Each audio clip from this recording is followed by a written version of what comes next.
What's up guys, and welcome to today's video where I want to talk about Shopify dropshipping versus Amazon FBA now in 2018 and especially also beyond. I get so many questions about this topic, like which traffic source or which business model should I use for my e-commerce business? Should I transition? What is better? You know, it's very difficult to answer these questions in a very quick reply to an email or something. So I am doing this video here for a more in-depth guide. I talk about all kind of different aspects of both of these business models, and let me quickly show you what we will talk about here today so that you know what's going on. First of all, I want to talk about budgets. So what is the budget you need for both of those business models? I want to talk about the typical skill set that you need to have, about the scalability. So how far can you get with each of them in what time frame? Of course, the advantages and disadvantages, because there are definitely both for both business models. I want to talk a little bit about the future of them, so what I personally believe they are heading to, like where's dropshipping going, where's Amazon FBA going, all from my perspective. And then in the end, like the conclusion, so what's better for your situation, because the goal is not to say this is better or that is better. I want to show you all the aspects that I'm aware of so that you can decide by yourself or for yourself what's in there for you. This being said, myself, I'm not really using Amazon FBA anymore. We did so, and we will also spending like, I don't know, a few thousand dollars worth of products. So I can tell a few things about this business model, but I'm definitely not super experienced when it comes to Amazon FBA. However, I'm involved with a partner. I'm partnered up with someone that who runs a very successful Amazon FBA brand. So even though I'm not using it anymore myself, FBA, I'm definitely still somewhat in the know when it comes to like what's going on. So this now being said, again, let's get started with the first of these categories here, and this is the budget topic. So budget, many people think that for FBA you need like thousands and thousands of dollars, and then there are others who believe that you can do it with like $100. So here is what I believe you need for dropshipping: something between like $500 to $1,000. Of course, the more the better to start, and also made a video solely on that. It is a little cheaper to get started than with FBA, I can clearly say that, but both of them are far from being able like to be started with just $100 in my opinion, because with dropshipping you will need a lot of money for your paid advertising. Whereas on FBA, of course, you need to pay your products, which is your biggest investment. And yeah, you can just buy like 10 products of a certain category, but normally you have like minimum order quantities and you never really know how much you're going to pay, and probably you want to test 2 different products at once. So I would say $1,000 is a pretty fair sum. I mean, you also need like your subscription to the actual Amazon platform. So this is also a payment or an investment that you need to consider.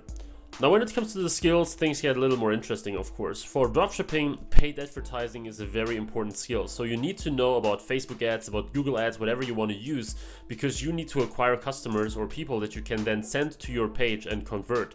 And even though some people think that, like, you know, Facebook ads is everything and you need to know all about that and then you're set for dropshipping, this is definitely not the case, but it's still extremely important. So you cannot run a dropshipping business running on paid advertising with just like the super basics of Facebook ads. This will be very difficult in today's like competitive environment. At the same time, you need to know about sales psychology, because unlike FBA, where you have this strong Amazon brand, you need to convince people that you are a good company or that you have a good product that solves their needs. So you need to implement this in like your ads, on your landing pages, in your email marketing, in your copywriting. So you really need to know about sales psychology and sales in general. So marketing and sales tends to be more important on dropshipping, where you have to convince people from the very beginning on and really tell them, you know, what to buy, why they need it, etc.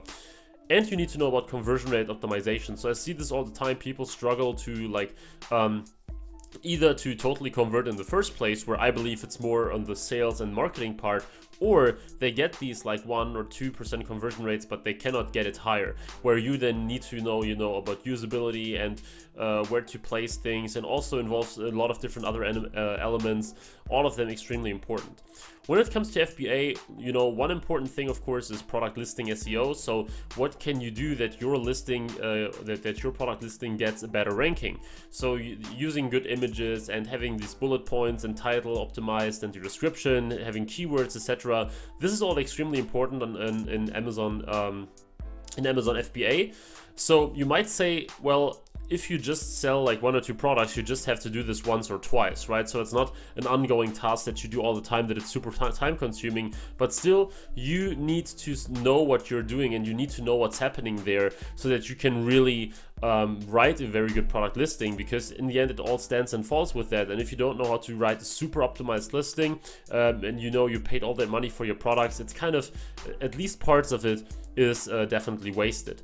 And also, one very important skill or one very important task that you need to do as an Amazon seller all the time is identifying market gaps.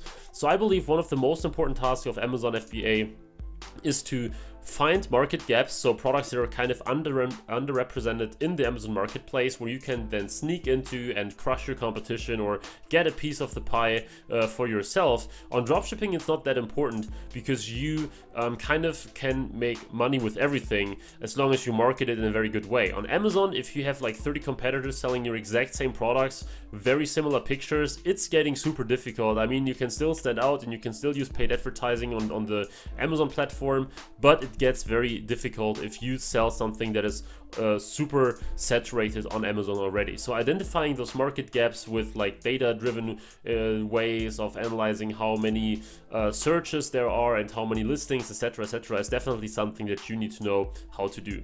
Then when we talk about scalability, probably not that important in the very beginning, but you still, I believe that you want to know like where you can get this and where you can, how quick, etc., you can take it to the next level. So with dropshipping, I believe that you can scale dramatically fast through paid ads. So if you spend $100 on Facebook ads today and it's super profitable, you of course want to spend 200, 300, 500, 800, 1,000, and it can go very fast. Like you can go literally from $10,000 a month this month to like $200,000 next month, if of course you do things correctly, and also a little bit of luck in scaling that quickly, but still it is possible.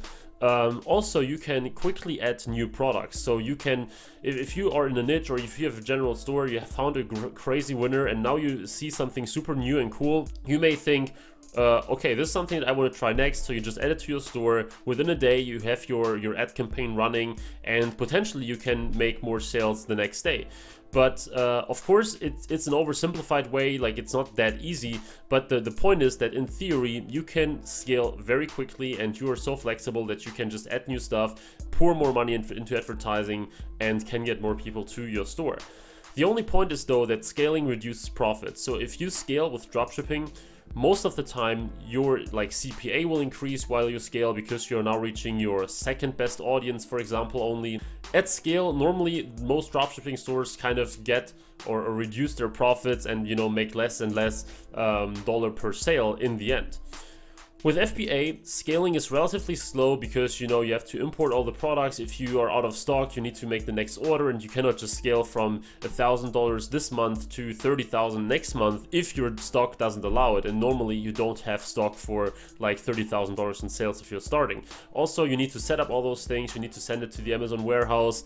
You don't have full control over your marketing. So sure, you can still invest money in Amazon ads, but in general, I can say that FBA scaling tends to be much slower, also because you cannot just jump into a new product category like within a day as you can with dropshipping. You still need to research the category, you need to find a supplier, you need to order something, you need to send it to the warehouse, etc., etc. However, once you scale, you get so-called economies of scale, which means that when you are scaling, you normally get like a better ranking because you get more reviews, so your ranking improves, so which means you get more sales again. But actually, economies of scale in this sense means that you pay less for your products. So it makes a difference, of course, if you can buy 1,000 products at once or just 10. So if you buy 1,000, normally they're much cheaper. Your transportation costs per product go down, and all of this leads to the fact that when you do FBA, normally your profit margin increases over time when you're scaling, which is definitely a big advantage to dropshipping because of the acquisition cost. Normally scaling means that your profits are reduced. When we look at the advantages, now of course you kind of talked about the advantages already in a way, but when we just look at general advantages of dropshipping and FBA, with dropshipping we can say that it's highly flexible. Like you can advertise one product today, another product tomorrow, you can choose your traffic source, you can choose your shop system, everything is up to you, and you can combine it in whatever way you want as long as you think this makes the most sense. which is of course very powerful, you can make your own rules. So you can decide, like I said, where you sell and, you know, what payment processors you work with. So it's very, very up to you and you have full control, which is important. And on top of that, you have no real upfront investment. As I said, sure, you pay for ads, but it's not like you have to put $1,500 on the table just to get started, like on Amazon, if you like buy your products in the beginning. So this is actually a pretty good thing that many beginners like. Of course, you pay on ads like day one probably $10, the next day 20, then 20, then 20, and so on. But it's like a gradual investment and you don't lose a lot of money at the very beginning, like on day one already.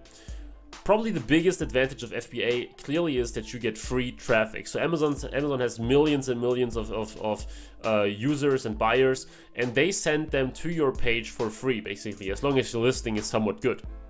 And this, of course, is a dramatic advantage over dropshipping because you don't have to expensively acquire customers one by one. You get all the traffic for free, and this is a huge benefit. Also, you have a trustworthy platform you're running on, so everyone knows Amazon, and those that are buying, you know, they trust in Amazon. Your conversion rates are really high because of that. So normally you don't have to worry that much about conversion rate optimization, etc., and about, you know, being trustworthy, because as long as you have a good listing, a good product, decent pricing, then you will also sell in the long run if you get people to your listing. Whereas on Shopify, for example, you can literally get 500 clicks to your site and nobody buys, and you don't really know why. You know, probably your landing page looked terrible, probably there was just zero trust, probably people went with something else. There are so many different reasons. On FBA, usually if you get the clicks to your listing and you have competitive pricing and decent pictures, etc., you will sell sooner or later as well. So these are some very important advantages of these both business models.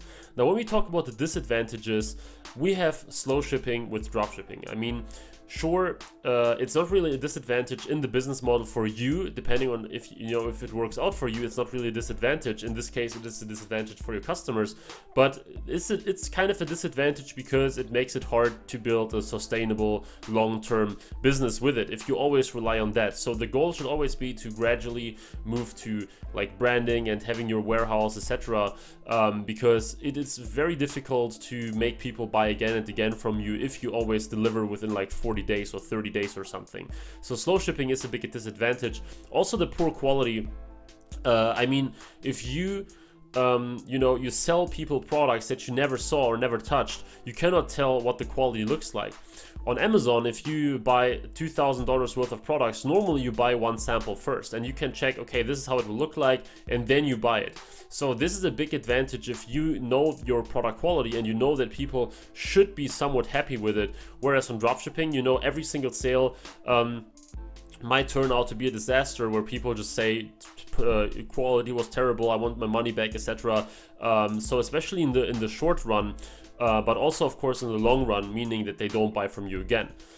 And in the end, low margins, especially because of customer acquisition. If you have to acquire one customer like one by one very expensively, these are the biggest reasons for low margins. And this is also why I recommend high tickets so much, because there it's less significant that you have to pay so much to acquire a customer. With FBA, clearly the disadvantage is that you have an upfront, like a very clear upfront investment. So you have to put $1,000 on the table to get started, as an example. Of course, it can be more or less, but there is like an upfront investment. Also, you're kind of the slave of Amazon, which means you have to pay their fees that can be very high. You have to play by their rules, which also means you have to be excellent at support. People, if a customer has to wait one day or something for you to resolve a problem or to reply or so, you can get into trouble. So you really have to do everything that Amazon wants, and it's pretty difficult to always behave the way you want. So I know a lot of stories of people who got banned, and also we never got banned or anything, but also we got a notice from them once, like, hey, there is something that you need to do here, etc. You really realize all the time if you sell on Amazon that you are kind of just one among millions of sellers on their platform, and that you really have to play by the rules all the time, which of course is normal because they give you all that free traffic essentially, but it's still kind of annoying sometimes. This is something that I can clearly say. And very big problem. Competitors are always just one click away. So if you sell a product and 20 others are doing it as well on Amazon, you know, a customer can just hit the back button and go with something else within a few seconds. On dropshipping, of course, people can also look up your product on Amazon or eBay, but in general, because they don't have this direct competition right next to you, it's less likely that they will do so. Especially if you have like a good page and solid pricing, people won't just go somewhere else and you know, keep searching for the product if you offered it for like just 20 bucks at a and it all looked pretty fine. On Amazon, if you have a product and it's not 100% convincing the customer to buy because your pricing was a little bit off, because your images were not that great, etc., they can just go back and go with another listing in like 3 seconds. So this is actually a pretty big disadvantage when it comes to selling on Amazon. Now, this being said, I want to talk a little bit about the future. Of course, it's all my speculations and what I believe. So it's, of course, can be totally different. But on dropshipping, I believe that competition will just become more intense because of the tiny entry barrier, which means everyone can join dropshipping. You don't have this, even on Amazon FBA, the entry barrier is very low with, like I said, like $1,000 to order your products or 500 or something. But with dropshipping, it's literally zero. So of course you need to spend money on ads, but you can start the business with literally zero, which means more and more people will go into that business model, and more competitors come up every single day, and in a much faster rate than on FBA, which is just one single platform, of course. Then I think that there will be transition to long-term focus. So right now it seems that most dropshippers are there for the quick money.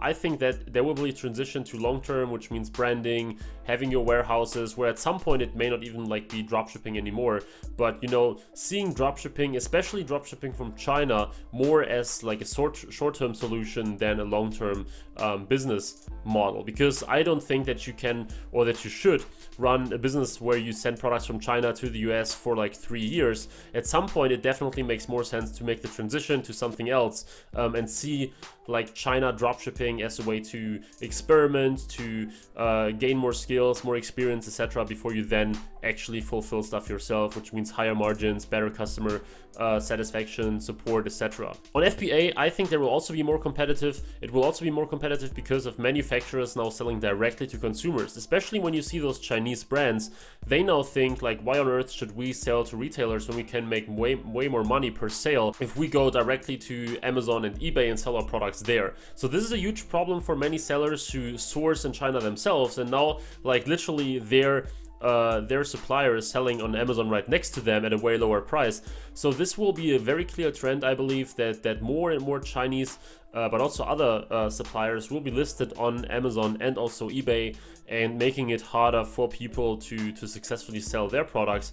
And of course, you will in the future always be at mercy of Amazon's policy, so you never really know like when they will make a major change that could affect your business. But I must say the risk of that is probably relatively low. I mean, Amazon's seller program is super successful, so they won't, I believe, make a dramatic change to it that would scare away a lot of people. But you never know if a change that is probably just tiny in the grand scheme of things may direct and affect you in a very significant way, so you as an individual seller.